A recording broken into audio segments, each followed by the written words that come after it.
पिछले कुछ समय में भारत के न्यायालयों में ज्ञानवापी मंदिर, कृष्ण जन्मभूमि, ताजमहल या तेजो महालय, कुतुब मीनार या विष्णु स्तंभ, इनके जैसे कई पिटीशन लगाए गए। लेकिन इनमें से कुछ पिटीशन माननीय न्यायालय के द्वारा यह कहकर खारिज कर दी गई कि यह इतिहास के रिसर्च का मामला है। आप जाइए और इस विषय पर पूरा रिसर्च करके आइए। एक भारतीय होने के नाते और माननीय न्यायालय के मार्गदर्शन से प्रेरणा लेते हुए हमने भी सोचा क्यों ना भारत के इतिहास में थोड़ा रिसर्च किया जाए। हिस्ट्री, साइंस, लॉ, जर्नलिज्म और डाटा साइंस, यह सभी विषय एक जैसे हैं, जहां सबसे पहले तथ्य जुटाए जाते हैं और उन सभी तथ्यों का आकलन करने के बाद एक थ्योरी क्रिएट की जाती है जो इन सभी तथ्यों या इंफॉर्मेशन के ऊपर सही बैठती हो। लेकिन जब भी कोई नए तथ्य सामने आते हैं तो वह थ्योरी पूरी तरह से नकारी भी जा सकती है या उसमें सुधार भी किया जा सकता है।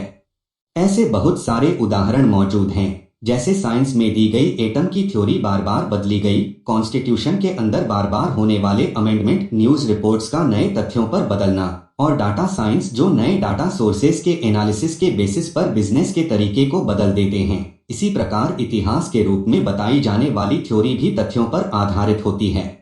चलिए अब फोकस करते हैं इतिहास पर। इतिहास के लिए जो तथ्य ढूंढे जाते हैं उनमें लिटरेचर वर्क यानी कि उस काल में लिखे गए किसी प्रकार के रिकॉर्ड्स, कोर्ट क्रॉनिकलर्स के रिकॉर्ड या किसी ट्रैवलर के जर्नल, यह सब लिखित तथ्य होते हैं। इसके साथ में आर्कियोलॉजिकल एविडेंस, साइंटिफिक एविडेंस और उस काल की सामाजिक व्यवस्था पर रिसर्च किया जाता है और उस रिसर्च के बाद एक थ्योरी या कहानी क्रिएट की जाती है जिसमें यह सभी तथ्य फिट बैठते हैं।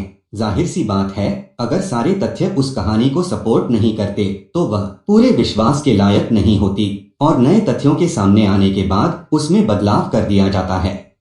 अब तक जो इतिहास हम स्कूलों और कॉलेज की किताबों में पढ़ते आए हैं उसका मेन सोर्स एक अंग्रेज E.M. गिलियट द्वारा लिखा गया मुगलकालीन इतिहास है। इस किताब की टोटल 8 वॉल्यूम हैं। हम अपने रिसर्च के लिए भी उसी किताब का रेफरेंस लेंगे या फिर किसी भी तथ्य को ढूंढने के लिए जितना हो सके उतने पुराने पब्लिकेशन को रेफर करेंगे। ऐसा करने का मुख्य कारण यह है कि आजादी के बाद लिखी गई इतिहास की किताबों में पॉलिटिकल बायस, आइडियोलॉजिकल बायस कूट कूट के भरा हुआ है, जिसके कारण तथ्यों को बदला गया है या फिर अधूरी बातें बताई। इसीलिए हम यह सब किताबें अपने रिसर्च में शामिल करने से बचेंगे।